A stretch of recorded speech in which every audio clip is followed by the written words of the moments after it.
There's a mid-credit scene that also happens later that has Jennifer Love Hewitt and Brandy. No, I didn't even know that. I didn't stay for that. Oh, you didn't stay for that? Oh, okay. Yeah. Does every movie have mid-credit scenes now?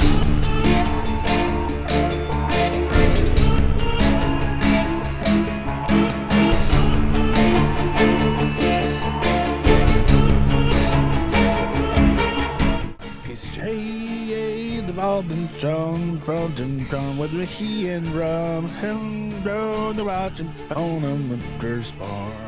That's what you look like. Hell yeah, dude. For some reason, I thought of Bubbles, because doesn't Bubbles have a song like that? I know he's in the mirror. God, what is it? I can't remember what he says. It's like the kitty man come or something like that. Hey, cheers. So cheers to anyone who's ever got so drunk at their own bar and decided to throw a chair down at a guest and then had to be sober afterwards for years, or else their country music career would end. My name's Jamie. And I'm Peter. And welcome to another wonderful episode of Horror Whiskey Company, also known as the artist formerly known as Drunken Demonic. Thank you for clarifying. Yeah. So, Jamie, you might be asking yourself, what's up with the getup there, Pete? What are you doing? Oh, I was about to ask. Really, I was wondering. Actually, I was going to go into how I teased you last episode with this Horror Whiskey Company hat. Look at that bad boy, dude. It looks good, dude. Look at that bad biscuit. That's nice. And now I'm going to tease you guys again on items coming soon for a merch shop from Horror Whiskey Company. So all of our beautiful fans that like to message us, please let us know if there are any ideas you have for merch. All We'd 5 love of to you. run with them. No, I think there's at least 10. Okay. Look at us growing. Yeah, who knows? All right. So yeah. Hey, Peter, why are you dressed like that? Because tonight, also, do you want to just move the mic real quick just so we can see? So on tonight's episode, we're going to be covering the entire series of I Know What You Did Last Summer. It's me, Peter. I'm the bad guy. I'm the fisherman. Okay, I have to take this off. It's super hot, but I'm going to keep the hat on. Hi. I'm the problem. I'm the problem. It's me. And I got the problem. It's Pete. We're gonna make merch on that. It's me. Hi. I'm the problem. It's Pete. If you'd like. Wearing this sick bucket hat. I'm the problem. It's Pete. It's pretty sick, dude. Where'd you get that? It's actually, it's my kid's. It's Damien's, and I wore it inside out because it's supposed to be like this, but it's way cooler inside out. Of course it's the D-Dogs, dude. He's a bucket hat wearer. If I ever looked at one. Yep, he got it on his trip to Hawaii this year. Oh, cool. Lucky dog. Well, like we said, not that I don't want to talk about your kid and your all night. It's not the time and place for that. Yeah. You can follow us on Peter and Jamie Talk About Peter's Kid podcast, also on Apple Music. It's a different story. But we're going to dive into almost everything of an I Know You Did Last Summer. By that, I mean almost is they had a made-for-TV movie that we... In the 2000s, 2005, I believe. That we didn't want to cover. And they also recently tried to revamp it and made a series. Yep. Amazon Prime kind of fumbled that one. Yeah. So we're just going to pretend like those shits didn't happen. And we're going to keep to the shits that we know, and which are the first original 2, and then the new one that just came out this year with the same name as the first, which that's just not confusing at all. It's not at all when you're, trying to talk about it or whatever. When you're trying to research this video alone, you're going to have to parcel through all these different reviews of the original one, and then you'll find this one. Yeah. True. Well, hopefully you don't have to do that. Well, I guess let's go in. What are you drinking, Pete? What do you got for the docs for us? So I'm still drinking on the Heaven Hill Bottled in Bond Kentucky Straight Bourbon Whiskey. Still coming in plenty hot. Hasn't changed in heat. I hadn't put any water in it. It's good as the day it was born. Oh, good. 100 proof. Right? We know it's serious. And then we still got some grapefruit seltzies, some nooners. You know who would have liked a nooner? I believe Helen Shivers would like a nooner, I believe. Helen Shivers, God rest her soul, would love High Noons. I think she would have loved High Noons. Well, Jamie, I'm just waiting for you to ask me. I was taking a drink. I'm sorry. I know you have a little special concoction. Jamie, what are you drinking this evening? How do you know I have a special concoction? Because I watched you walk in with a handful of shit in your hands, and I was like, oh, I know what that is. So I have black rum, the Black Kraken, rum. Yep. the Kraken, which this label was way too cool to not get over Yeah, Bacardi. for sure. It's awesome. I have ginger beer. Ooh, Barrett's, not bad. And I have Tabasco. Tabasco. Now, for those who don't get the reference, Jamie, would you please inform them? So I'm making a dark and stormy, which if you're a bartender, a dark and stormy is dark rum and ginger beer, and you float the dark rum up top. Maybe if you're feeling fancy, you put a little lime juice in there, freshly squeezed lime, and that's it. But if you're Not a in this bartender, movie. if you're a bartender in the Bahamas one day before that they close their entire resort and you want to get a whole bunch of college kids wasted, How do you You're spice it gonna- up? you're going to give them dark and stormies and you're going to explain to them that it comes with Tabasco in it, and none of them are going to bat an eye. And they'll be like, yep, totally, that's what I get. So I'm going to have that. I'm not stoked. You know I'm what's funny is I don't have regular Tabasco either. I have the smoked one, which I think that might actually be better. I think it honestly is I was gonna say it's gonna be better. Maybe not. I don't know. Indifferent. I'm not going to put a lot. Yeah, How this many is not- dashes you think you got?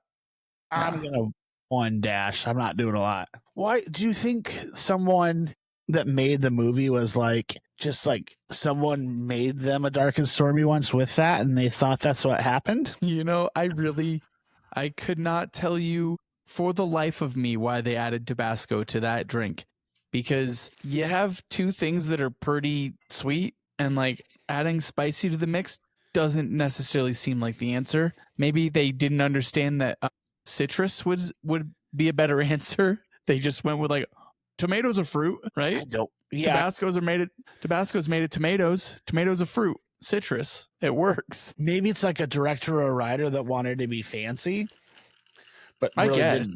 didn't know what the drink was. All right, here we go. You fill that fucker. Oh wow, that is actually a lot of rum. Yeah, I'm That's gonna need mostly some more- rum. I'm What gonna do you need some think? more ginger. Well, I wanted to It float doesn't it. look good. Your reaction is not great. Well, you can't really taste the. All you can taste is the rum. We'll get that Tabasco in there. See how that actually affects the flavor. Come Oh, on. that's better with the With a little more ginger beer. ginger beer. Yeah. A little more G, baby. The reason why I chose Barrett's is it's the only one at the liquor store, Okay. What island? Sea Isle, where I live. We have a liquor store off island, which would add better options, but Fuck them, dude. Barrett's is great. it's not terrible. I think my favorite. What's the one in the blue or in the like aqua green can? Ooh, it's not Seagram's. It's Seagram's is pretty good though too. I can tell you, I don't like Raging Bull. classic Bermuda. Yeah, Regatta, baby. regattas, godders, dude. Slapshot regatta. Slapshot regatta. What's that from? Ooh. It's from She's Out of Your League. You know when they're in the basement, Oh yeah, they're all taking slap shots at the wall, and someone plays goalie. old web Slapshot toes. regatta. Word. Well, okay. That's pretty kick ass, dude. I like that you have your theme drinks. I wish I had theme drinks. I wish I thought about it. I I really wish I could be drinking. drinking this with you. I happened to pop in my head. No, the whole time I was pissed off because when they cheers the drink, it's clearly Pepsi or Coke. Yeah, no, it's literally in a glass. It's brown. Like brown. Yeah, like I'm like, this is Coca-Cola. They're Ginger cheersing beer Coke. doesn't even look like that straight, let alone. No, Yeah. dark rum doesn't. Yeah. So, Yeah. well, Yeah. that's pretty much what can be Yeah. said about the second movie is, well, we'll get into all of Do that. you want to say? I feel like you could say, well, yep, for every single movie Well, in this yep. in this series. This whole I think we should genre. get into that because I may differ slightly on those. You just like the first one because of the typo negative song at the beginning. Okay, so we're gonna just jump immediately into the entire franchise and open with how fucking epic. All right, so we're going over. We're like a bird. We're flying over the water, and the waves are crashing along these rocky beaches. And we have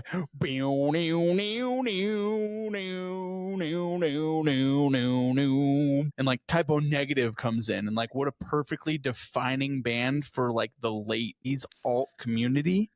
Okay. And then you have Peter Steele. Summer breeze makes me feel fine. Go into the balance of my mind. Right.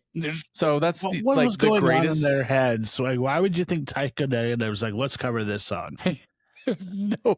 No idea. I think it was followed right after the track that was a song about a woman masturbating to the image of Jesus. So as far as like that album was concerned, yeah, it was called something Little Kisses. What was it called? We don't really have to get that much into this. I don't know why I'm researching all of this. I do. So the song was called Christian Woman for sure. Was maybe my favorite one, either that or Black Number One, but everyone loves Black One Number One. Anyways, what do you say normally when we're moving on from something? Without further ado. No, the other one.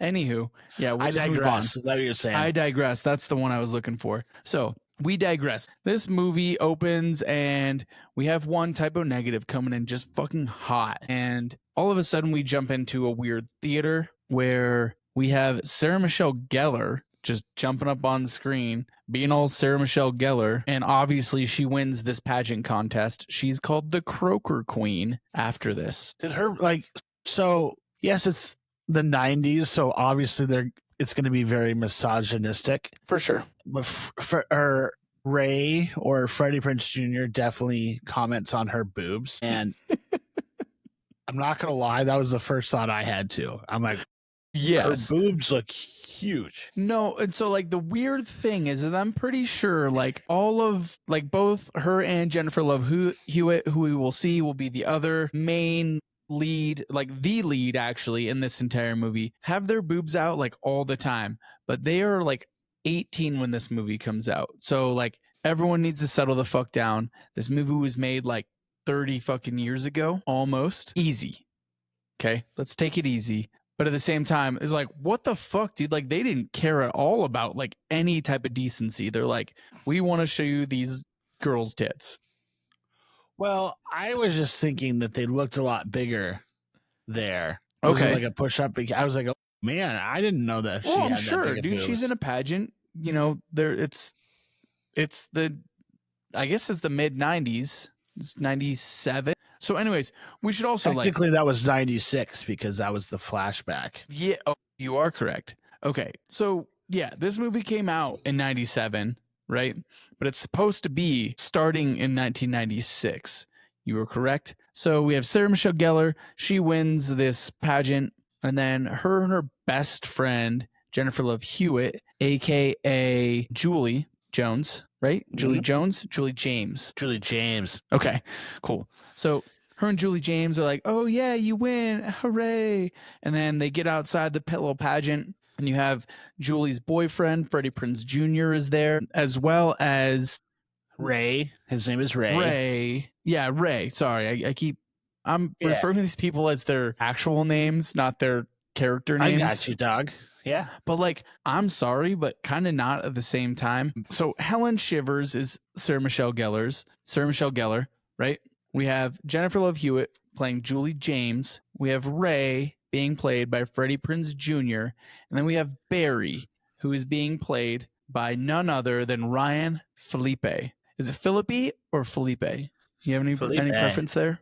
Felipe. I thought so too, but every like other review I've seen has been people calling him Ryan Philippi. And I was like, I don't think that that's correct, but maybe I'm wrong. It's Phillips. Ryan Phillips. Brother of Michael Phelps. Michael Phelps. Ryan Philippi. Okay, so Is there a they're all Ryan celebrating Philippi there? is Ryan Philippi. So they are all celebrating. They just are, for the most part, they're a couple of them are a different age. I think Ray is still a little bit younger than the rest of them.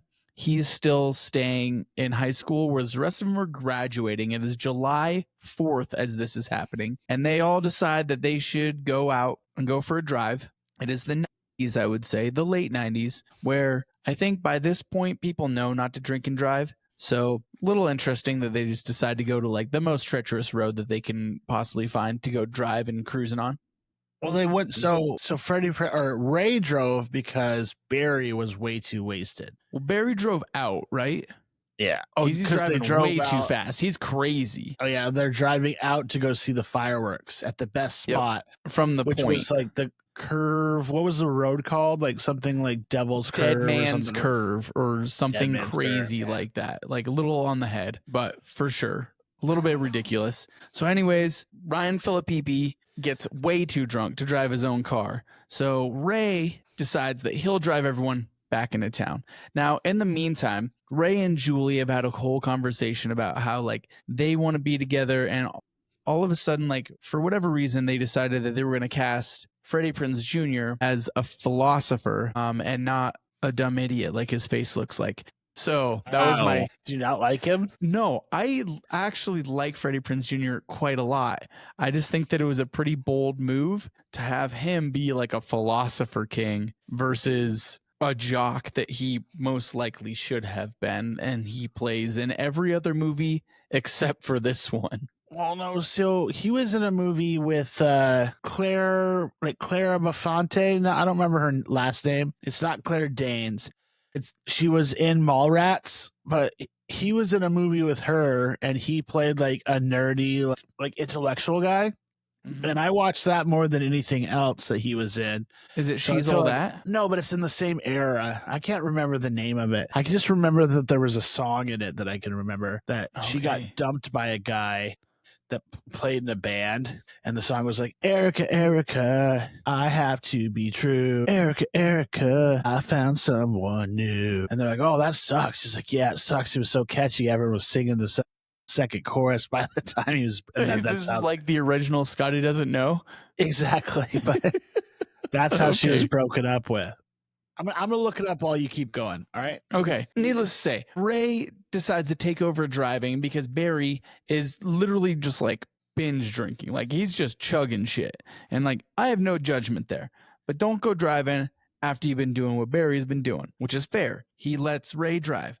But as Ray's driving, Barry, his hammered self, stands up out of the sunroof and starts fucking sloshing his drink around, and then he drops it, and he drops it right into the lap of Ray, and Ray's like, what the fuck? And goes to like get it out of his way, and all of a sudden they hit a person, right? They initially find the boot, and then they find the person a little bit further down the road. They grab this person and haul him to the side of the road, and they have this whole thing about like, what are we gonna do? So this is the first time that I think in the movie we get I think the movie was set up really well, and it has this really good question of like, what the fuck do these kids do at this point? Right? I want to sidebar you real quick. I found out the movie name. It's called Boys and Girls. Boys and... It came out in 2000, and it stars Freddie Prinze Jr., Claire Forlani. Okay, I never would have gotten that. Also has Allison Hannigan and Amanda Detmer and Jason Biggs. So Amanda Detmer was in... You know Jason Biggs is? No, I don't know who Amanda Detmer is. She was the love interest of Jason Biggs in the movie. Why can't I think of it, with Jack Black and Steve Zahn? Or they're in a Neil Diamond cover band, Saving Silverman. Saving Silverman. Yeah. Yeah, she's in that one. She's like, I'm not a slut. I'm a nun. Okay. That movie rips. All right. Continue. Okay. On. Is that what Amanda? Yeah. Okay. I'm not going to look that up. I don't know why I'm looking it up. Mostly because I just want to know who you were talking about. I was like, oh, I must know who this is. I'm not a slut. Anyways, so, okay. So they hit this guy. Then they decide that they're going to throw him in the water because by the time he washes on shore, no one will be able to identify who this is. And they don't, after debate, they don't look at the wallet to see who this person is that they have just killed. And then, so yeah, some other things happen in the meantime. They throw the guy in the water, but as they're throwing him in, he reaches out and he grabs Sarah Michelle Gellar, Helen Shivers' crown off of her head and goes into the water with it. And then, is it Barry or Ray? I couldn't remember. Jumps in and like takes the crown back from the guy that's obviously not dead because he just grabbed it off her head. It's Barry. Okay. So Barry like Barry's takes dating it out Helen of his Shivers. Hand. Yeah. And then goes back up to the surface. And then they just leave the guy there in the fucking middle of the water. And cut to, right? So they leave the dock like right after that. Apparently they don't have any second thoughts about leaving this guy in the water or that he might not actually be dead, even though he just pulled the crown off of the girl's head. We cut to 1 year later and we have the whole gang kind of coming back into town. And all of a sudden, Julie James gets a letter that says, I know what you did last summer. Boom, we have our title. And it kind of explains all the rest of the stuff that happens because there's a killer that's out to get all of them, and he does a pretty good job. He also kills For the other most people part. that have nothing to Oh, do he with kills it. a lot of other people, like mostly other people, actually. Like the dude from Big Bang Theory goes way quick. Yeah, see, like I can't remember what I remember him from, but I've never seen Big Bang Theory. I know him as Johnny Galecki, and he has always been like a weird little smug dude, and I never really liked him that much. But I don't know 'cause why you he probably had know to him from- die. You know him for Roseanne. Maybe. Yeah, he's in Roseanne for a while. Okay. Yeah, I don't know what else I remember him from, but I distinctly remember like I don't like that guy a whole lot. Oh, well, he dated the like main chick from Big Bang Theory, so it's got to be pretty cool if he could land a babe like that. Okay. Deal. But yes, he dies. Probably one of my favorite deaths of the movie. Mm-hmm.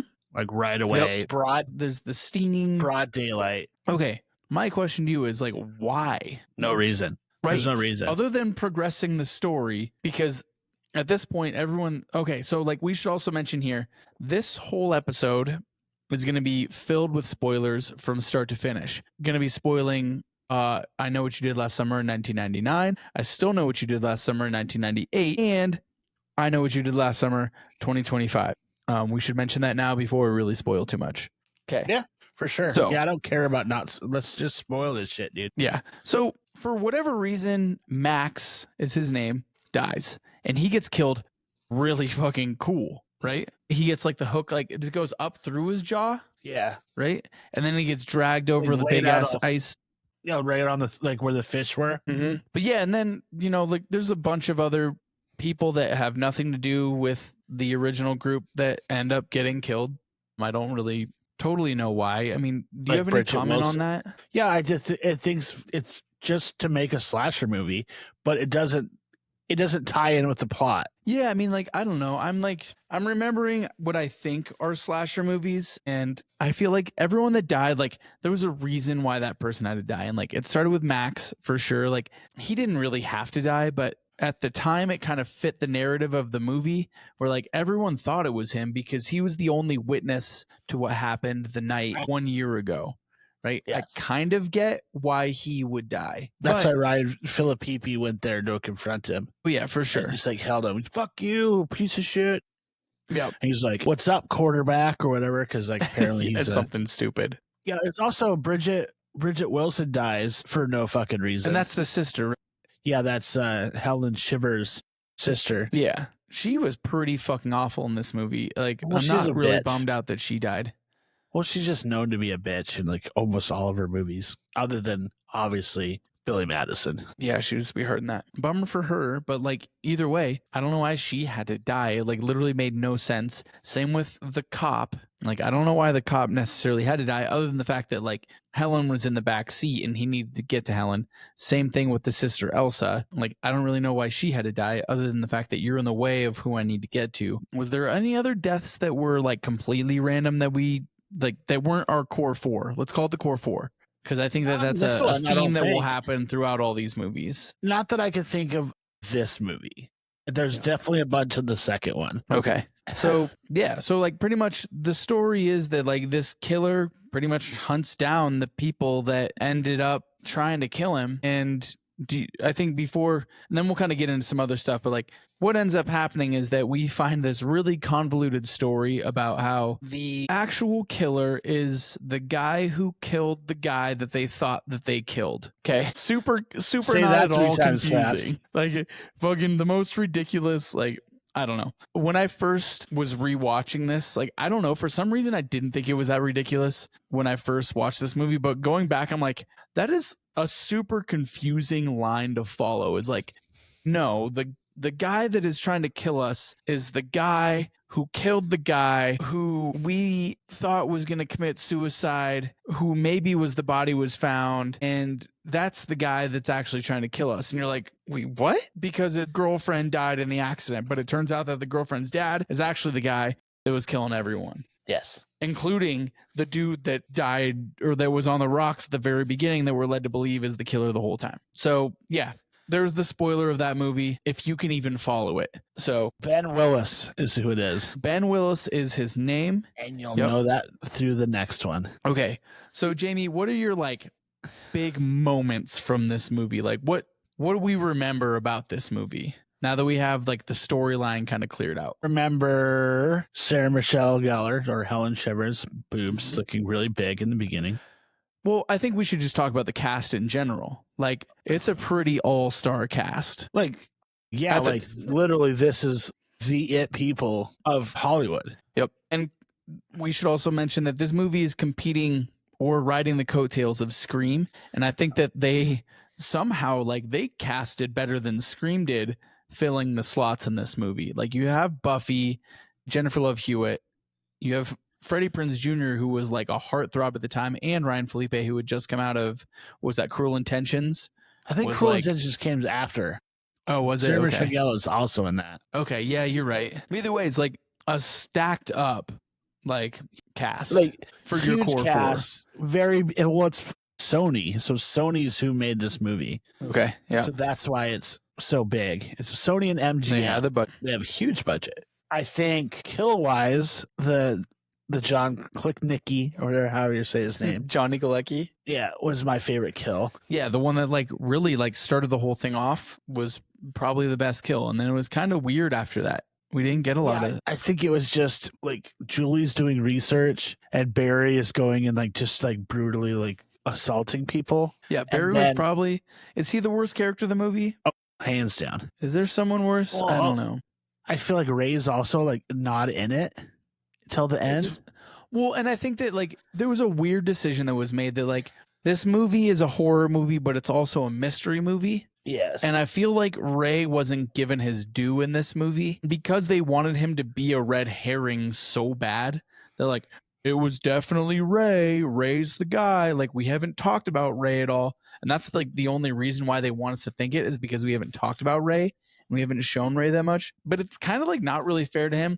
I also think that it was really dumb to cast Ray as Freddie Prinze Jr. when there were plenty of like, I don't want this to sound really mean, but like Freddie Prinze Jr. doesn't come across as the intellectual type in my mind when I see the guy that's like trying to talk about deep philosophies and be like the moral high ground and stuff like that. Like he can be the nice guy for sure. And he can be these other things, but he's not going to be the guy that is like driving the morality of the plot line. It just doesn't work. Hitting dingers.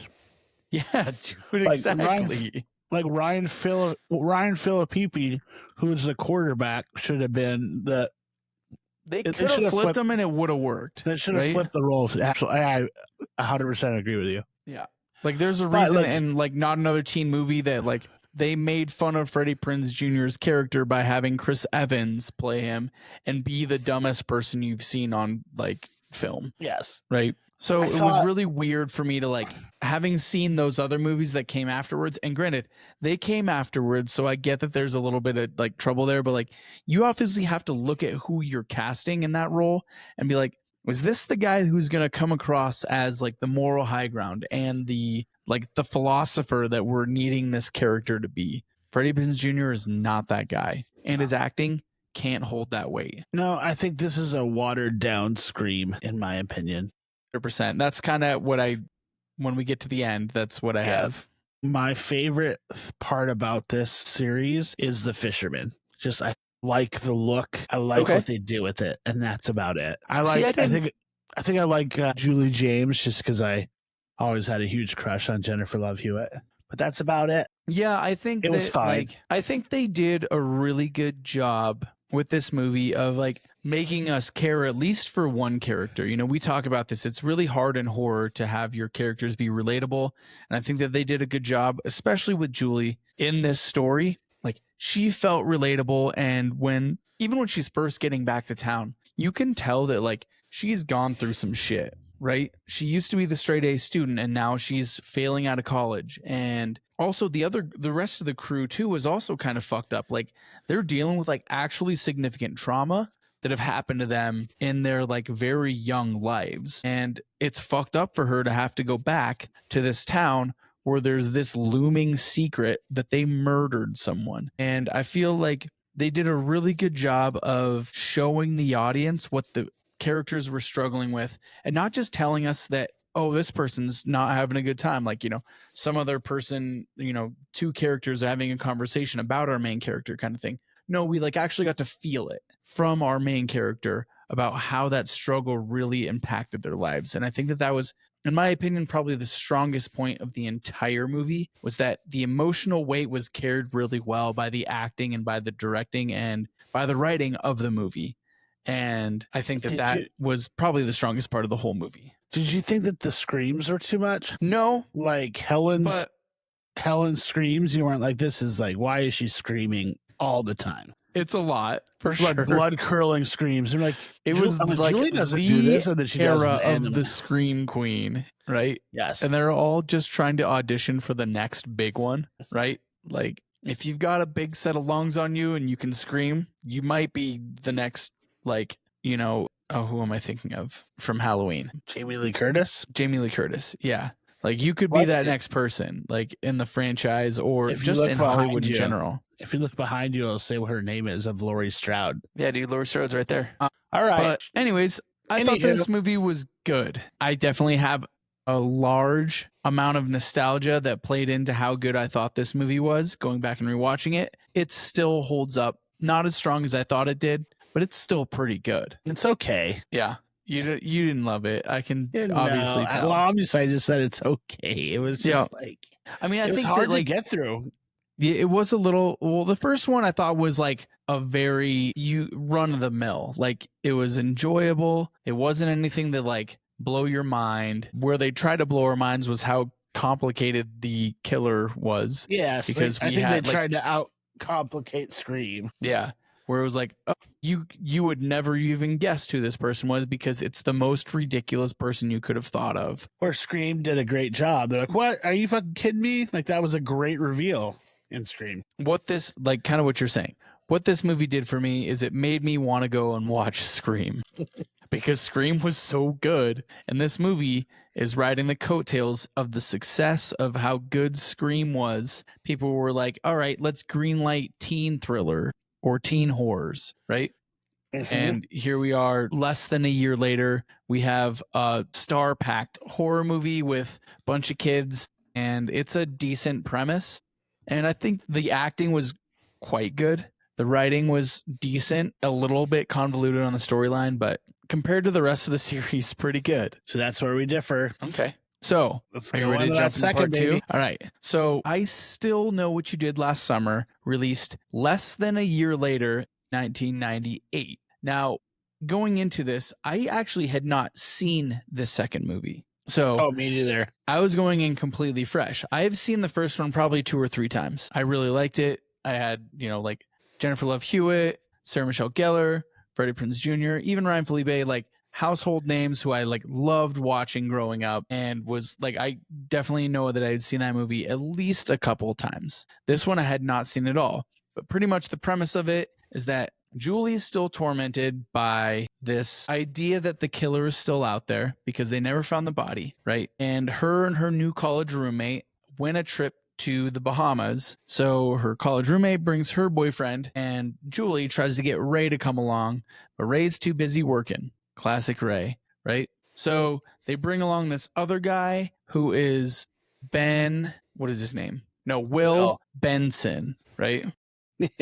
He makes it very clear why he chose that name later in the story. Actually, I really am just going to jump right to it. So there's all this weird. So they win this trip to the Bahamas, and then people start dying. And then we learn that the killer's down on the island chasing down Julie. And pretty much we find out that Will Benson, their friend, is Will, Ben's son, aka Ben Willis's son. So it's the killer from the first story comes back, and it's also his son killing people too, aka Ben's son. Freddie Prinze Jr. shows up just in time to ruin the party for all of these motherfuckers. He's like, Ben's son, as of like they should get that. No, I feel like you need to give this a little bit more explanation. So okay, you take Carla. over. You're not talking about Carla. I did not talk about Carla, aka was Brand. I'm gonna go played by Brandy. Brandy. Yep. And then is it Tyrell, aka Mekhi Phifer. Mekhi Phifer, which is a huge actor at the time. Yep. And big names in this as well. Yeah.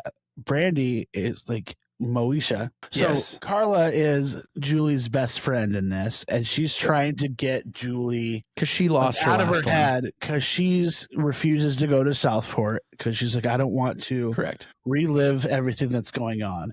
And for whatever reason, she runs into Ray and tries to explain that to him, and he like doesn't get it at all. Well, he's very mad about it. He drove there to go get her from college, and he saw her talking to Will Benson. And he's like, Son. if you don't show up here, we're through.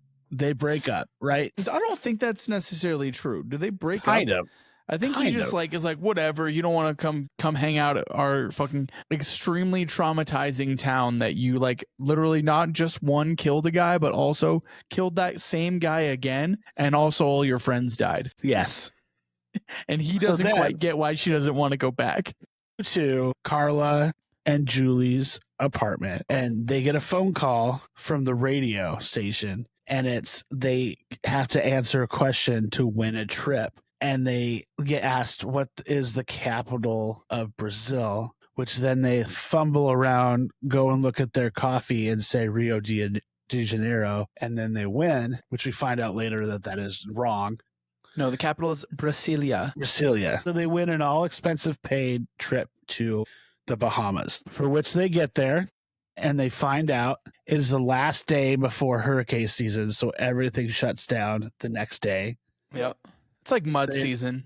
Yeah, they in fact go on a hurricane watch afterward, so that like, the phone lines are down. There's nothing you can do. The only place that is open is the bar. The one single bartender that makes a what, Jamie? Makes the dark and stormy, which With I'm drinking. Tabasco. With Tabasco.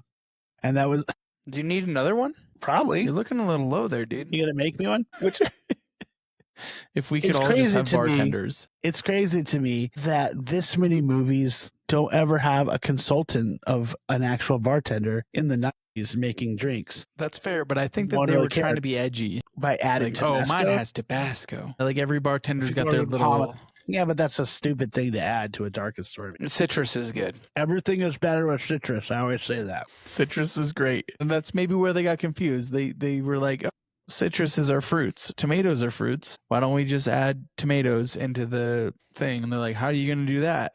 Tomato juice? And they're like, no, that's like a weird Bloody Mary. How about we just do Tabasco? So see, Tabasco isn't a tomato. I don't know if you know that. Is it not? No, It's the it's first ingredient on that. Is it not tomato paste? no. Tabasco is a red jalapeno. Okay. That's what makes it hot. I'm looking it up just so you know. Tomato paste would make it too sweet. That's like pasta sauce. No, it's vinegar, salt, pepper, red jalapenos. Okay. Maybe one other thing, but yeah, no, that's about it. What's it say? Yeah, you're right. Red peppers, vinegar, salt. Yep.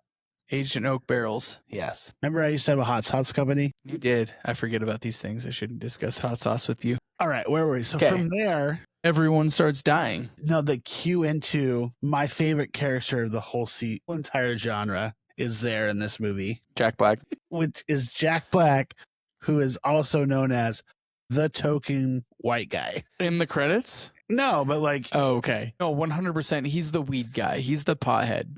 well, like there's always that stereotype of rom-coms and Mhm. horror movies about Yep. the token black guy. Yep. And the token black guy is always the first to die. Yeah, but also the token white guy is also the first to die. No, Well, the his token white guy deckhand- definitely dies. The deckhand dies first. His friend, Yeah. who was black, dies first. Yeah. It wants nothing to do with him. Yeah, but he was Jack Black associated. as the token white guy is my favorite character for sure. Oh my God. Yeah. Why? I was like, maybe he'll save this entire show. Cause like I No. already knew that it was going to be bad. Why? From like the initial, but like when I saw Jack Black appear on screen, I was like, he could save this movie. But this was him just starting out, so he Yep. wasn't like. He's too early. They didn't realize that they could capitalize on the Jack Black savior complex. So they he killed him, dies. He dies smoking his with a bong bong in his hand, and they cleaver his hand off, to the bong, and attached then to the off. bong. All right, I mean, we just have a bunch of people that are affiliated with the group dying, which is the same thing that we saw in the first movie. And like, I don't totally understand why. It seems to be a theme with this series is that there are people that have nothing to do with the actual crime that are the first people to die. And maybe that's just because the killer is one. We know it's now Ben Willis, like trying to increase suspense to where like we know that this killer's not fucking around. But at the same time, like I don't totally get why all these other people have to die. Like if your main goal is fucking with these people, just fuck with them. Like that's my thought, is that like maybe these people didn't need to die to begin with. Maybe they like could be just fine and fuck with the people you're trying to go after at the end of the. So anyways, after Jack Black's death, I think we get maybe, I can't remember if the hotel concierge is dead by this point. The guy from Reanimator. No, Good casting. No, it goes into a bunch of rain, and they go to Jim. Yep. Julie and Carla go to the gym, and the boys go, where the fuck did they go? The woods? Yeah, they The just go out cemetery? wandering in the woods. And then they split up. Julie decides that Carla decides that Julie needs to go into the tanning bed. And we have like a little bit of like, we see now where Final Destination got their shit from, because Julie gets strapped into the tanning bed and the killer tries to fry her. Luckily, the rest of the group shows up and saves her, which again, I don't totally understand why, because I guess in this one, yeah, they're trying to like, why don't you just turn Julie. why don't you turn off the tanning bed? They like run over and they're like trying to lift it. He does it. like start just like beating the fuck out of it. It's like, shit. I don't know if that's the safest option, dude. Cut the zip tie or turn off the fucking tanning bed. Get your like Charlie Day rat bat and just start bashing that thing, dude. That's their go-to move. I was like, what? This almost threw me back as much as the Dark and Stormy. By this point, there's no one else really left for the main killer to kill except for the main group.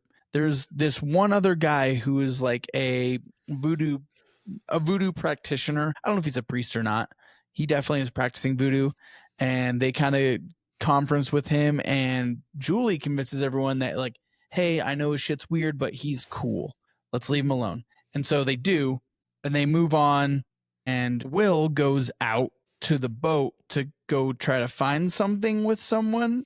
What's his Estes, I think is his name. Mm-hmm. And then Estes, like, he knows that it's Will. So he hits Will. Then all of a sudden, somehow, cut to Estes is like dying as the rest of the crew shows up into the hotel lobby again. And then from there, it's pretty much just game on. It's just the killer and our core 4 that we don't realize is now a core 3, kind of. We don't see Will anywhere. We just see our core 3 running away. Brandy falls through multiple glass things.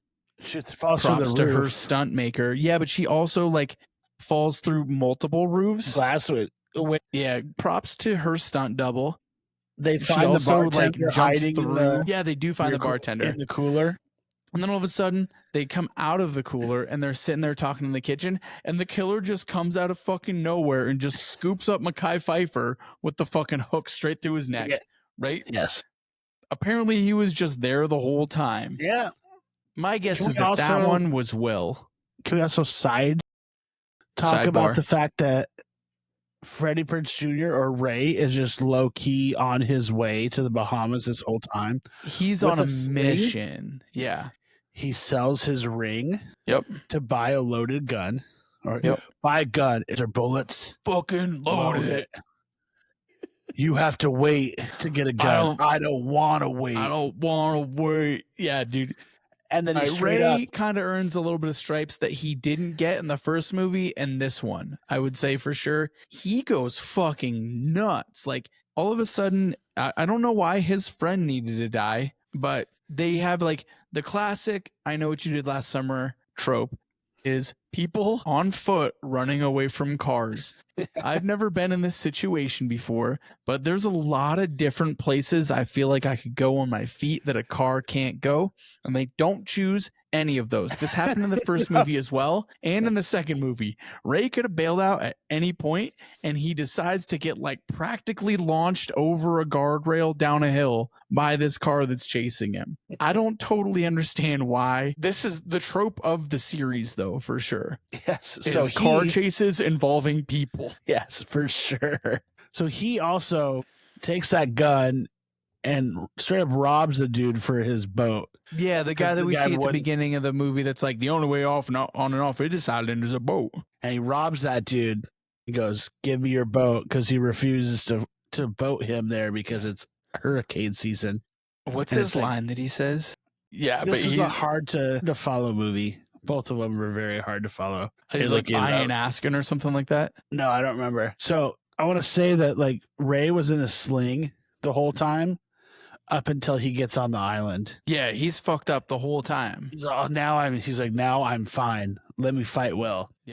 Yeah, apparently he's just totally fine to fight him, even though he's been hit by a car and launched over a fucking bridge and shit like that. Like, totally Yes. fine. So from here, after Estes is killed, and then Will meets up with Julie and everyone, she's like consoling him. It's like, oh, like, let me get this blood off you. Like, it's not, I can't find your sore. And he goes, this is Not when he my becomes blood. crazy. It's not my blood. But you're like, so now you're a crazy person. And then he Yeah. proceeds to do the Channel 1997. What's your favorite radio station? Where like they're literally like obviously like pulling from Scream. Like, what's your favorite scary movie? He's like, what's your favorite radio station? It's like, dude, Yeah. stop trying so hard to replicate the voice from Scream. You're showing your cards. Quit trying to make fetch work. So, anyways, yeah, eventually Ray and Will have a face-off, and Ray loses, and Will's holding him, and then his dad, Ben Willis, runs at him with his hook and swings real hard, and like Ray like throws a little elbow and dodges it, and Ben Willis just kills his own kid right in front of him. Like he just throws the hook right through his face. Will Benson goes, "What do you want me to do, Dad?" He goes, "Stand him up." That's it. And from Right. there, He just like runs with like his eyes closed and just like, maybe it's because he's got this big ass hat on. I'm not gonna lie, I just did that and I totally lost sight of the camera. So I can see it. I have no idea why he didn't just hold up when he saw that Ray had like elbowed him in the maybe the head, maybe the chest. I don't really know. He escaped a little bit somehow. that doesn't make Just- for good horror movies, does it? It doesn't. And then they're super devastated. And then Julie just gets the fucking gun and just like bop, bop, bop, bop, bop, bop, click, click, click, click. Like triple click at least, trying to kill this motherfucker, making sure that he's dead. Because we forgot to mention that like at the end of the first movie, the line, if you're gonna kill someone, make sure they're dead. Like that's Ben Willis's line. And she sure as shit makes sure that fucking Ben Willis is dead as fuck in this second movie. Mm-hmm. So These are really gross if you don't have ice in it. I can see that. I can also see, why would someone drink a dark and stormy? People drink them all the time, dude. Rum's delicious. Not like this. No way. Rum and ginger beer, people drink mules all the time. Like No, it's like vodka, dark rum's gross. whiskey. I like dark rum. All right, just disagree with me with everything. Fine. That's fine. I just kind of have to. It's Don't- like my job. Don't side with me with anything. I'm okay. Speaking of disagreeing with you, what are your thoughts on this movie? I thought it was just the same as the first one, but I liked it a little better. What? I think I did. You liked the second one more than the first one? I thought both of them weren't very good. Oh my God, my heart, dude. Why? What do you like so much about the first one? The I thought that they- nostalgia. I mean, there's definitely a nostalgic aspect of it. I think that but that doesn't disappear in 1 year, right? But I thought that the setting of the first movie was so good. It was like this small, dark kind of fishing village that these people lived in. It was So blue where's collar and Where do they live? I think it's North Carolina or South. It's one of the Carolinas. I think it's Maryland. Okay, well, it's somewhere in that middle of the coast Atlantic, right? Well, so not to segue into the next one, but they did do publicity for this new movie in the Outer Banks of North Carolina, which they Okay. made food trucks, slasher food trucks, and they had the fishermen just running around, Interesting. which I thought was Okay. cool. So the reason why, and I thought it was going to be North or South Carolina too, but in the newest one, you could see in the background of the trailer that they're looking for cars. It says State of Maryland in the back. Oh, they have Maryland license plates. Okay. Yeah, I mean, I don't know. There was something about I don't think that the first movie was fantastic, and we'll get into like my actual ratings of it, but I thought that they did a couple things really, really well, and I was hoping that they were going to take those things and make them better in the second movie. But there's a couple things. This movie came out within a year of the first one being released. It was already written by the time the first one was released. They were not taking any like critical feedback into into the second sequel, like into the sequel here. Right, they had already pretty much written the movie, would be my guess. So Yeah, what that I makes loved sense. about the first one was that they did a really good job of capturing emotional depth for the characters, right? Specifically for Julie, but because all the rest of them were a little bit flat. Helen, yes. Ray was really flat in the first one. I thought that he was the only shining star in the second movie. I thought that his character had a huge upgrade compared to the first movie. Jack Black, dude, what? He was, Come on. I mean, like, he's a toss away character. Like, you can't like disagree with the fact that like I saw him and I was like, dude, what? Jack Black is in this. Maybe he'll save the movie. Yeah. And obviously he was just a toss away character. So the second part that I really liked was like the setting. Like the first movie had a really cool place that it all took, like all of the events took place in. And it felt cool to be in this, like, it's not necessarily like poor, but it's certainly working class neighborhood of like this dock harbor community, and the whole thing is revolving around the place is a character, whereas like this also had the place be a character, but it wasn't one that I really liked for this movie, right? And I just think that they didn't explore emotional depths the way that they did in the first movie, where like even from the very get-go, we have Ray kind of like immediately dismissing any apprehension that Julie has for going back to Southport. He's like, what do you mean? Like, there's nothing wrong with that place. All of our friends died there. And there may have been a guy that we fucking killed. He also tried to go to the Bahamas with her. He did, but like he said no to begin with. But I'm talking like specifically from the get-go. And I don't mean to like say this, but the beginning of the movie sets the scene for how you're going to see the people in this movie. Just maybe right? that's It matters how you a lot. see it. Maybe that's how you see it. For sure. And Because it is. But to me, that's how I felt. He became the best character in this movie. Yeah. No question. He's the best character in this movie. Maybe Brandy, but like definitely he becomes like his star shines way more in this movie than it does in the first movie when he's actually a main character. Versus Loaded in the up. second movie, he's not a main character. Like we get to see a little bit of him, but it's like weirdly like just a snippets of his journey, just trying to even get to where the action is happening. So I don't know. I didn't love this one nearly as much as I liked the first one, because I thought that there were things that the first one did that were very, very good.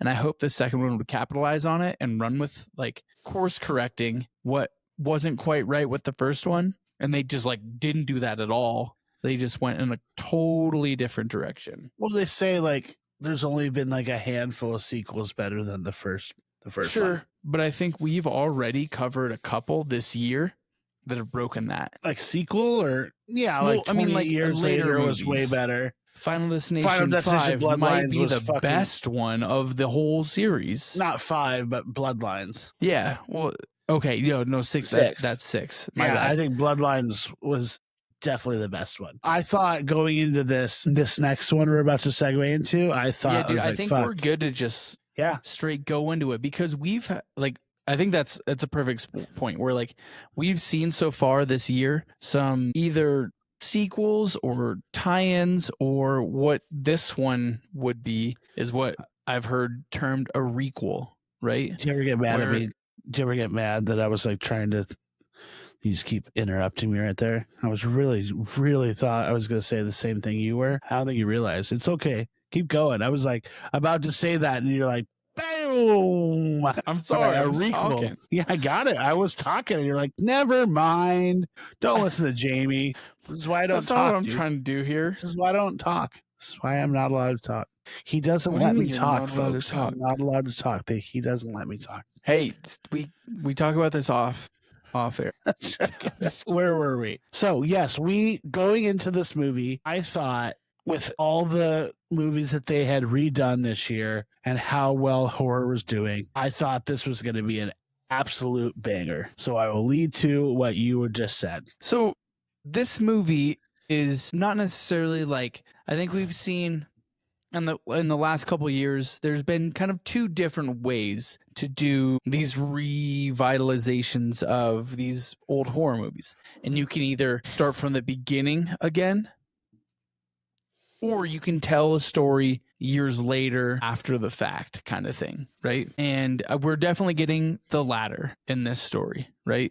It's not I Know What You Did Last Summer in 1997 redone. It's I Know What You Did Last Summer in 1997 referenced, but here we are in 2025, almost 30 years later, telling a similar story with different characters ish, because we do have callbacks, and with different moral prerogatives involved and a different storyline for sure. No, it's not. This is like they did verbatim pretty much the whole entire same opening, which for sure they literally like took it, like especially the like actual opening screenshot was like I think they just did the I don't even think they reshot it. I think they just took the old screen and just put new music over it. Really? I don't know actually. No, because it was definitely darker out than it was. It's like the middle of the day, which speaks to like how this film operates as well. It's not taken in like the dark shadowy areas. It's operating in the light, I guess I would say. But I think, yeah, you literally watched it more recent than I did. Pretty much what we have is the story that we know, right? Not necessarily from the second one, because the second one doesn't recreate a devastating situation, but it's a reimagining of what the first one would look like in this 2025 world. And we have a group of friends that are coming back together after like a bridal shower. And they're all hanging out and they're drinking and having fun. And all of a sudden they decide that they're going to go out on the same road that is. So this is taking place in Southport, the same place that we've come to know and love from the first movie. But it looks nothing like it. It is Southport. Yeah. I don't know. It's I think Southport. no, You're right. It's Southport. But what happens is that, again, after a night of like partying and having fun, it's a little different to me, right? There's like some pranky fun that goes on that causes an accident versus someone specifically hitting another person. I think it's a little bit different. But anyways, there's one of the guys is out in the middle of the road and he's being a dumb motherfucker, drunk, assumably or high. I think he was drunk. The car swerves to miss him, and it swerves and like is teetering on the edge of this cliff, right? And then they try to go save him, and they fail, right? And the truck falls and blows up, and this guy definitely dies. Well, see, we don't know definitely. We don't know that he definitely dies. When I was thinking, I was like, okay, they should definitely put like weight on the back of the truck, which eventually they do. And then there's this weird part right before the truck falls where the dude punches through the window to grab the dude. Yeah. Which we're like, okay, like maybe just unlock the door. Like just get him out. Right? Yeah. Like he's obviously going to die. No, like the guy in the car punches the window. Yeah. To you grab. Just unlock it, dude. Yeah. Unlock it to get out. And they're trying to get you out of there. Yep. It's what we know about this person is true. He's not a person that would be that violent. Yeah. But we don't know anything about this person at this point. At this point. So turns out they don't get the guy out. His truck plummets to the rocky shores below, blows up. And then we kind of cut, or like, I guess there's a little bit of discussion, but my thought is like, it's not the same situation. I think that the moral ambiguity about this situation is way different from the first movie. Do you agree or do you disagree? Explain how you think. When you like deliberately hit someone with a car and you're like, hey, we need to throw their body in the ocean. I guess to me, it's a little bit different from like, hey, I was standing in the road and a guy came around the corner fast and missed me and like tried to drive off and he drove off the road kind of thing. Yeah, I don't think it's a little bit different. I don't think it's be manslaughter that whole time. Or would it be manslaughter the same way as it would be manslaughter if you hit the dude by a car. Most likely. So like different result or same result, different effect. Yeah, but no, like you're gonna get vehicular homicide if you're driving a car with everyone's drunk and there's someone walking it. Like this one is like for sure manslaughter, maybe, right? Versus, vehicular homicide. It's a different story where like, this one is one of those things like, hey, my dumb friend was in the middle of the road versus like, oh, we were all in a car, we hit a guy, we all covered it up, that kind of thing. It's to me, it has different stakes to it, and I could be wrong, but I'm just saying like it didn't have the same weight of the decision that the first one had, which I thought was a really good question, right? Well, this one, it was like everyone agreed to keep the secret, but the main character, she was just like, I don't want to do that. And then she got so upset, she started making out with girls afterwards. Yeah, I think so. We kind of just move on from the story, and all of a sudden, we know the story by this point. All the friends start dying. There's, in my opinion, some like a little bit better kills than we're used to seeing. For sure. And eventually we kind of work our way through people that are either not involved with the case at all or people that are tangentially involved that end up dying. And all of a sudden we're left with our core five in this point, or in this case. Are you not gonna talk about Tyler? The true crime podcaster? Well, I was going to get to that kind of like after going through, like I was going to kind of cover maybe like the plot points. Okay. And then we can talk about the worst people that we've ever seen on film after that. Live, laugh, slaughter, baby. All right, so keep going. The ridiculous thing is it should have been live, laugh, or it should have been live, love, slaughter, because it has laugh in it. But like it wasn't that. It was live, laugh, slaughter, and it's like you had the opportunity to like do it differently. And like I don't know, these are like aesthetic decisions that I don't understand why they didn't make it better. All right, keep going. So anyways, all these other people that are kind of tied into the case end up dying, and we get to the final, like the boys die pretty much, and then like the boyfriends die, and all of a sudden all three of our surviving girls are out on a boat.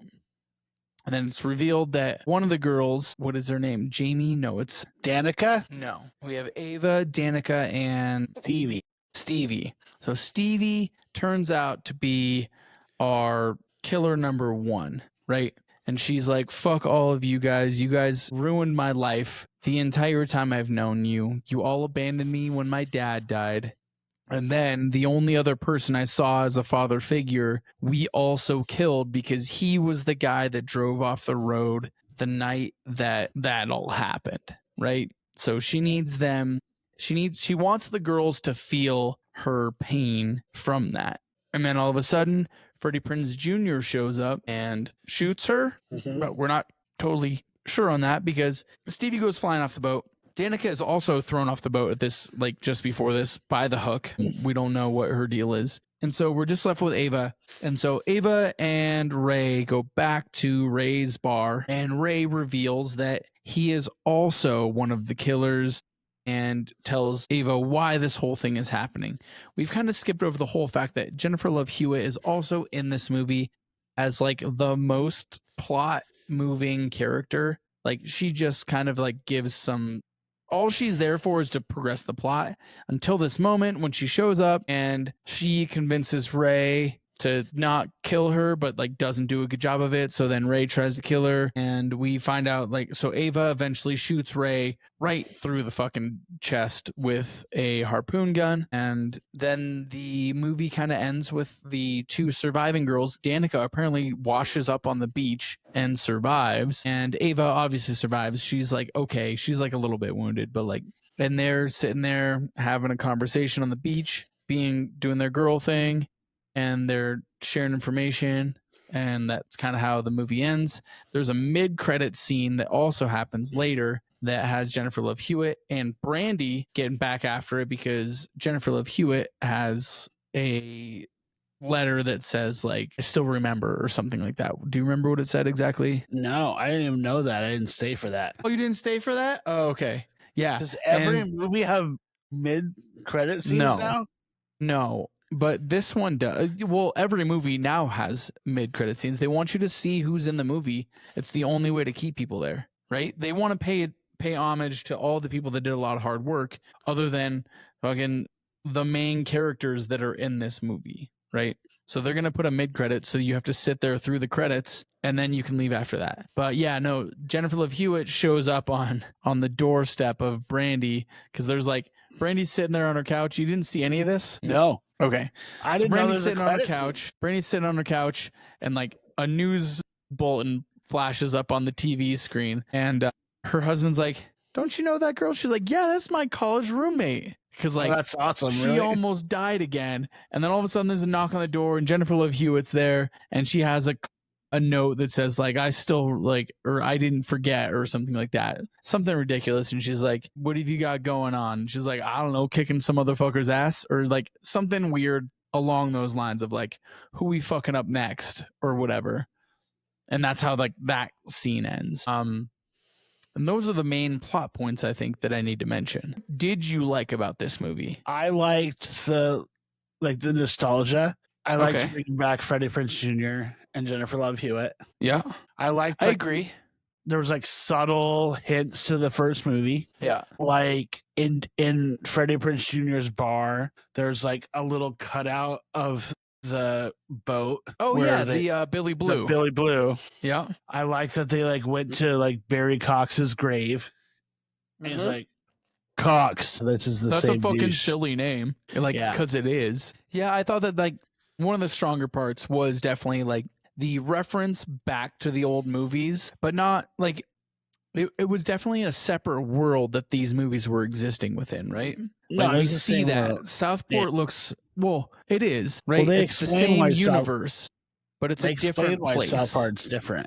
They Yeah. explain And I thought too, that they was good. changed it. Thought they did a good job with that. They did a really good job referencing, like with the inclusion of the older characters, those subtle details, some references. Like Billy Ray has some reference to like the Bahamas. I can't remember what exactly it was, but like, no, I'll never go back to the Bahamas. Something silly like that was said. One of the characters goes, "Why don't we just leave this place and let's just leave and go to the Bahamas or something?" Yeah. And he's like, "I personally can tell you that that's a terrible idea." Yeah. Like that was like maybe in this movie the best line of dialogue in the whole thing. Yes. I actually did like that one. I thought that they did a really good job of making those subtle callbacks and referencing the original one without being separated or distant, or like, being the same and different from the original. And I thought that they did a really good job making the hook hand or making the fisherman more scary in this one. Like the first kill that we get of the soon-to-be husband was really cool. I thought that it was cool that they started at his boots and then they pan upwards and you kind of see the entire embodiment of the fisherman. And it's also shot from the ground upwards. So it has that really imposing kind of feel to it. I thought that was really cool because in the previous two movies, the fisherman was fine, but he wasn't really that scary. No, he was to me. And they did a good job of making this guy scary, I felt like. At least a much better job. I don't know how good of a job they did. And that goes along with the same thing of my other prop for this movie is that it had better kills than the other two movies did. Yes, for now, sure. I don't think it was anything these were such good kills, but it was better than the first two. So no, you think of Final Destination Bloodline kills compared to this, you're like, okay. Yeah, exactly. They was better than the ones that were made in the 90s. But those were damn near 20 years ago, 30 years ago. I mean, I guess what else? And those ones weren't super great kill movies anyways. There were more mysteries than they were scary movies. Yes. The amount of the whole point of this series was to try to do what Scream did by red herring this, red herring that. This is your guy, but just kidding. This is the guy. Just kidding. This is the guy. And they were so heavy handed. I felt in this movie about the podcaster is such a weirdo. It must be her, right? Immediately you're no, it's too obvious that that's a red herring. to believe it. So like it wasn't surprising. Now I will say that like she was, in my opinion, the least likable character in the entire series, maybe even more than Max. Yeah, I get it. No one likes podcasters. Yeah, no one likes us. So I wouldn't like us either. It's totally fair. Right? But like she was terrible. Yeah, live, laugh, slaughter. It was so bad. Like why even the title? I don't know why I like internalized the title. But do you have any other good things about the movie before I get into ripping the movie apart? No, can we talk about the bad? Yeah, let's talk about the bad. You want to start or you want me to go? I'll start because I'm sure you're gonna go more into detail. Ray, really? That's gonna be your bad guy? Yeah, that's the biggest over one. it. You're like, what? You're gonna make the good guy the bad guy? It made zero sense. Like I honestly, I didn't mind Stevie being the killer, right? That one, like, I get it. She was kind of the in group, and that's kind of what we thought from the beginning of the first one was like, maybe it's someone in the in group. And it made sense that they'd finally get someone in the in group to be that person. Yes. But it definitely isn't Ray that's going to be helping her. Well, it makes sense that Ray's helping her because they work together. But yeah, like Ray would never from the first two movies, that's not Ray. No, dude, it's like, yeah, like you're saying, like, I guess if you want to narratively structure it to where Ray's going to do whatever he can for this girl, but at the same time, like, Ray is this guy who has gone through multiple, like, traumatic incidents. And he's not just going to be like, oh, yeah, you should definitely kill all your friends, because he's lived with that his entire life, right? He's not just going to be like, oh, yeah, like if you were wronged by your friends, you should definitely kill them and make them experience pain so that they can feel how you felt when your friend died. Like, that's not it. No, I thought it was like a stupid plot twist that didn't need to happen. And they kind of, yeah. And I've seen like reports that like, oh, it's so bold that they decided to make Ray the killer. But like, no, it's not bold if it doesn't make sense. And it really doesn't make sense for Ray. Ray is like the guy, like I could also see it like if they were able to create him as like a tortured figure who was stuck living in the past and like he wanted people, you know, he mentions it even, but they don't really get into it of like Ray is this, they could have done Ray as this tormented figure who is reminding everyone of what they've forgotten, right? He says it, they tried to forget about us or whatever it was. I can't remember what exactly his line is. So I made them remember me. Yeah, but like he wouldn't kill just because of that. That's no, stupid. because but like also we don't see that. Like maybe they're trying to write him as that, but we don't see him tormented by his past, right? No. He's moved the fuck on. He's moved on from Julie. We've even seen him in the previous movies. He doesn't really seem so affected by the past. And I get it. Maybe he's like compartmentalizing that and finally it's showing. But that's we also don't get to see that either, right? But that's the thing with this movie is that they tell you things, but they don't show it. And that's what the first movie for sure did really well was that they said, hey, here are these emotions, and we're not going to tell you what they're experiencing, but we're going to show you how it manifests in their day-to-day lives. When Julie first comes back into town in the first movie, she doesn't want to see her friends, and she just wants to stay home, and she's kind of terrified to be back here because she's traumatized by these incidents. Whereas in this movie, they, from the start to the finish of the movie, they're super hyper aware about mental disorders and trauma and all of these things, but they don't show them at all. They just talk about them, and it feels like it's force-fed to you in a super ingenuous way. Specifically, in the case of Ray, they're like, oh yeah, he can't move on because he's so traumatized by these events that he has to recreate it. It's like, no, we don't see any of that. He's taken his entire life trying to raise this girl that's not his. Like, it's not his fault. No. And he also doesn't display, like, he's not traumatized by this. He's just living his life. He moved from being a fisherman to a bar owner. Like, he's not, like, out on the streets. Yeah. I didn't get the whole Ray thing. And it was, I thought that it was super, it didn't land well. And it could have been a cool surprise, but it just didn't hit at all for me. If Ray like admitted to killing people the whole time kind of thing. Yeah. But he went through all this other shit to get to where he is now. Yeah. It doesn't make any fucking sense that No, he would be the guy that's none at also all. killing people just to traumatize those people. I was like, what? No. Yeah. And they just don't develop any of their characters enough in this movie to be understandable. No, I feel like they focus more on Danica. Danica was like, the only character that I feel like they really, even Ava, our main character, was not super well developed, in my opinion. I think like this might be an unpopular opinion, but I think they just like tried to ride the high on the coattails of the like women driven horror movies. For sure. And they made everything like very girl power. Like, I'm gonna make out with this girl. So what? Yeah. No, for sure. Look at me, I'm a queen. Well, I Kinda think that, and that's like until the very last scene of the movie, that was like maybe debatable, but 100% when like the closing line of the movie is, you know, they're like it's ridiculous because we want our characters to be emotional and expressing things, and the two women characters that are sitting on the beach having a laugh about all of this somehow ends with, you know, this whole thing really could have just been solved with men going to therapy. And it's like, dude, your main killer was your friend and a girl. Like, and the only guy killer was trying to support a like neglected child. Yes. That you guys all abandoned. Like, why does that become like the theme of the, like, why would you even include that? The writing in this movie was so fucking bad because they like wrote robotic characters to fill in stereotypes to accomplish a narrative that they wanted at the end. Do you think ChatGPT wrote it? That could be interesting. I just like, I don't know why this story was even told the way that it was. No. Especially at the ending.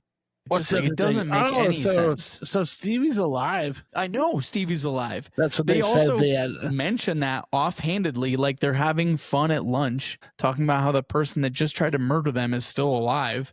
They're like, hey, Jamie, just so you know, this guy's still alive that tried to kill us like less than 24 hours ago. They're like, that's so crazy. And I'm going to move into the next thing that immediately turned me off in the movie is the Gen Z slang that dominated the whole thing.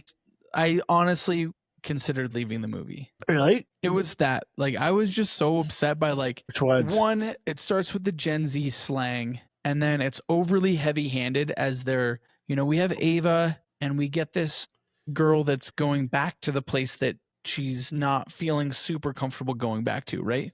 She's going back to Southport, and she's trying on a dress, and she's like, why does it matter what I look like? Like, it's just my ex-boyfriend. I don't really care what he thinks about me. And then it cuts to the scene where she's having a conversation with Danica, and Danica's like, are you gonna hook up? And she's like, I don't really care what he thinks. He's just my ex-boyfriend. I don't really care.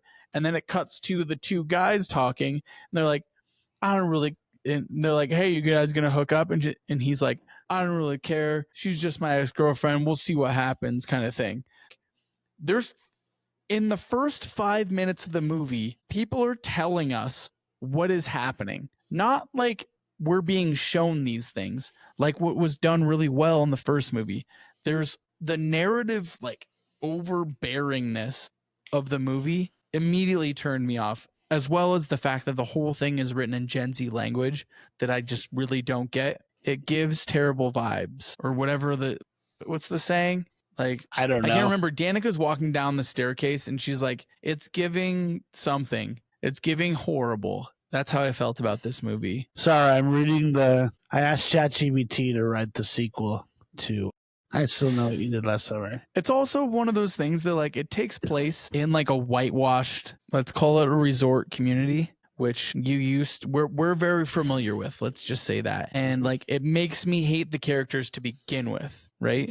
Because they even make self-references to it in the movie and then the dialogue, where like they tell us not to care about these characters because they're nepo babies. They tell us, well, I don't really care what your feelings are on this because you're a nepo baby. So how are we supposed to care about these characters when not only are they set up not to be liked, but also the dialogue is written telling us not to like them? it's just ridiculous. What's a nepo baby? It's someone that is coming from like a place of, so a child that is born into Wealth? stardom or success or whatever, wealth, whatever you want to call it. Like, it's nepotism is the term. But yeah, it's just exactly like, it's another term too that you're like, what the fuck are they even talking about? But yeah, the dialogue was so bad. The storyline was honestly not the worst, but I couldn't get over when they like shoehorn Jennifer Love Hewitt into it. She's like really not a character. She doesn't even do anything to fucking face Ray. We don't know why they got divorced and why they fucking hate each other. We just know that she's divorced because he ends up being the killer. Yeah. Right? Like, we find at the end, but like, dude, it's just, the whole movie was really stupid. Yes.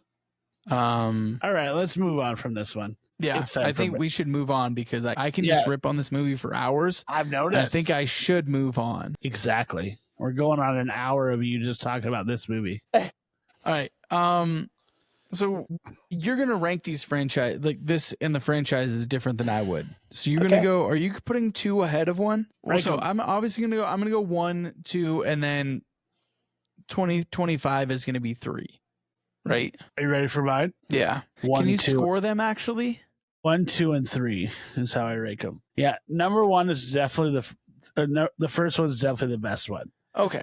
Thank you. Jesus, I thought you were fucking with me. I was fucking with you because it's funny.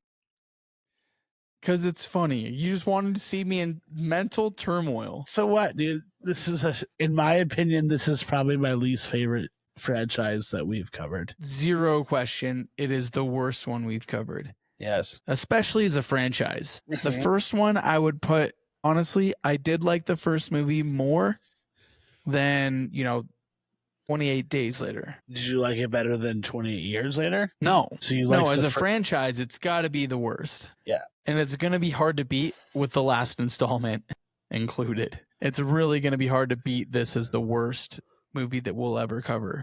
Yeah. But yeah, I mean, do you have ranking or like ratings for the movies? I'd say I would do the first one. I'd say is 6 or 7 out of 10. Yeah, I went 7.5. I think the second one is probably 5, 8. Yeah, I went 6. And then I think the third one is probably like a 5. Yeah, I went 3.5. Really? I hated this movie. It was not good. Like it was so bad. Dude, I can't. If it wasn't for, I honestly, I don't really know what this movie had that I had found some solace in. I can't remember the last time I wanted to walk out of a movie, and it was definitely this movie. Yeah, they just had a couple Easter eggs that I thought were cool. There were some cool tie-ins for sure. It was definitely the first movie in a long time where I was like, "Fuck, this could be over. That'd be tight." I'm like, I'm super done with this. It'd be tight if this movie I don't have to be at anymore. Yeah. Yeah, like literally I I talked to Amber about it. I was like, I don't know. I think I'm gonna I think this is my least favorite movie I've seen this year. But then I remembered that I did watch Skinamarink, so yeah, there's that. But a close second to Skinamarink would be I Know What You Did Last Summer, 2025. Could be the worst movie of the decade. Of the decade? Holy shit. Sorry. It's okay. Tired. You're tired, dude. I'm tired, boy, dude. Yeah, literally of the decade. I can't remember when Skinamarink came out, but I feel like it was just before.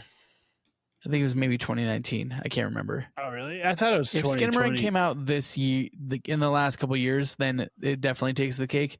But this one's not far behind it just because it just fucking pissed me off so much. Okay, so as a franchise, this is not a strong one. I feel like we've covered some pretty strong ones. Yes. And we jumped on the bandwagon for this one and decided to cover it because the new movie came out. And it's like kind of what maybe we do. we'll do a little vetting on the next time we jump into a franchise that maybe isn't super strong. I doubt it. Yeah, probably not. We're gonna cover it anyways. We'll come right in. But I do appreciate I think we're giving it some honest feedback here. And maybe I've grown sour. I feel like the last couple movies I've reviewed have been not so positive. What was But the last one you were sour on? well, I mean, like we had like the 28 days later and 28 weeks later. I did like the most recent one, but like I don't know. Here and there, we're trying to give you our real reviews here. We're not pumping gas on any fucking any studios that are pumping shit out. I thought it was But crazy. I that you will didn't also like- say that like we're definitely gonna have to cover the Scream series after we covered this because Scream was so much better. Yeah, can we wait till the new movie comes out though? Oh, for sure. We're gonna do it then. Yeah. All right, let's end this shit. Fucking wind it up, dude. What do we got? Well, if you like what you're listening to, or if you don't like what you're listening to, either way, please like and subscribe, follow, do all those things. Just put our YouTube video on repeat while you're doing dishes or something and you can't hear it. So we get more You views. don't even have to listen. Yeah, we don't care. With all that being said, we'll see you next week. Also, if you guys have any merch requests, please let us know. Jump Cool. in the chat. What do you say? All right. Stay weird. Say wicked. Stay wasted.